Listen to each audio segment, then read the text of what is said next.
I'd like to be a fat hipster, but there is no vintage clothing for XXL.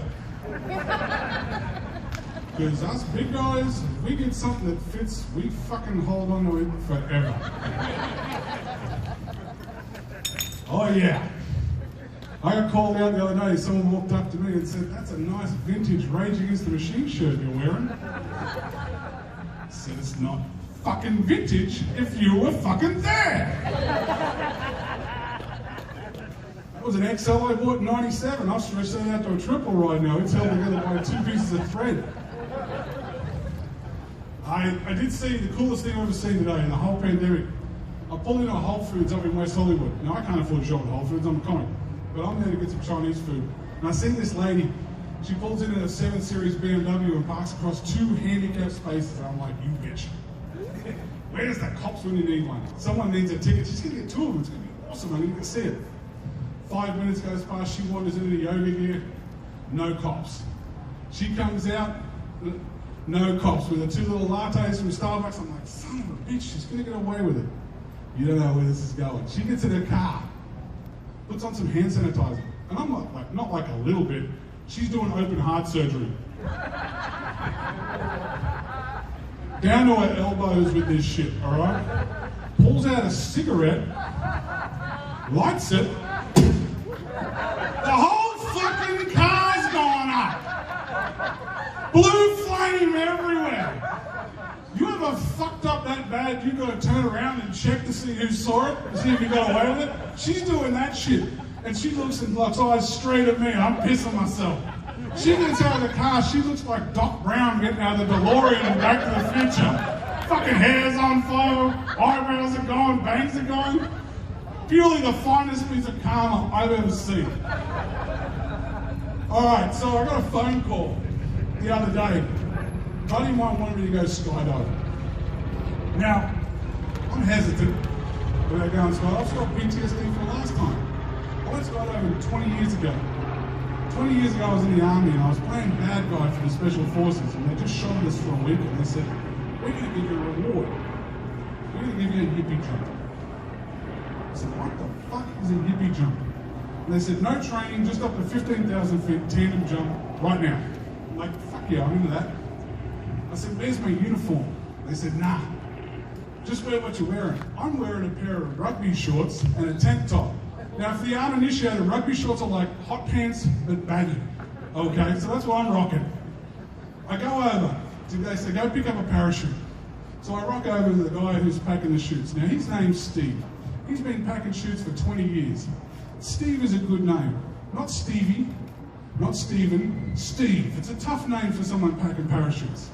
I get over there, Steve's gone. Steve got shot in the ass with a beanbag round the day before, and Steve's in the fucking ER right now getting operated on. So there's a new guy there, Joey. Not Joseph, and definitely not Joe. It's Joey. Joey's 19 years old. Joey hands me my fucking parachute. There's 3 foot of parachute hanging out of this thing. I said, "Joey, this one's already hatched, buddy." I hand it back to him. He does this. Shoves it back in there and just throws it back to me. He said, "That one will be fine, Dan. You'll be all right, mate. No worries." I go, "Okay, we're going to introduce you to who you're jumping with." Then I meet a sergeant major named Bruce. Bruce is 6'6". He's like a brick shithouse stacked on top of another fucking brick shithouse.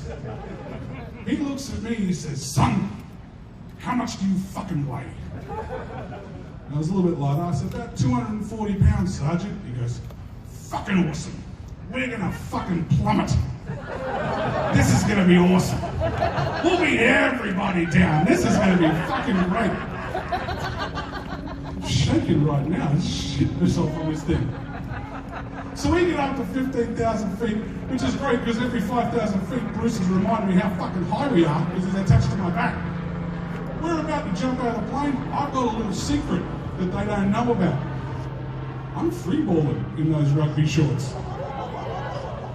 And I had to make some decisions when I put that thing on. And I went to figure out my junk. I went with the meat and to vegetable approach to lining things up. I put everything on one side, harness down the middle. We get hurled out of the plane.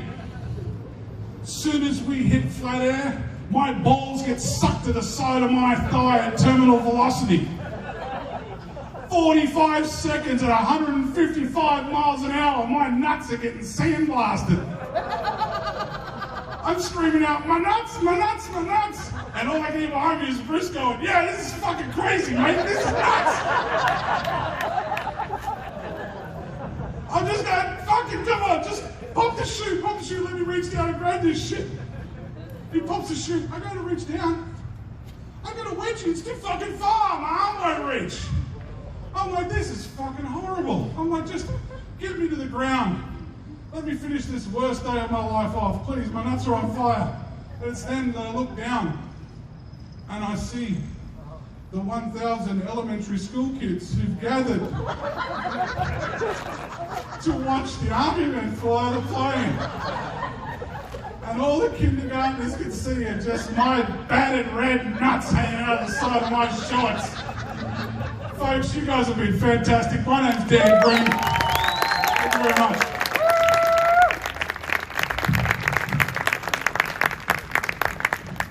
Keep it going for Dan Green.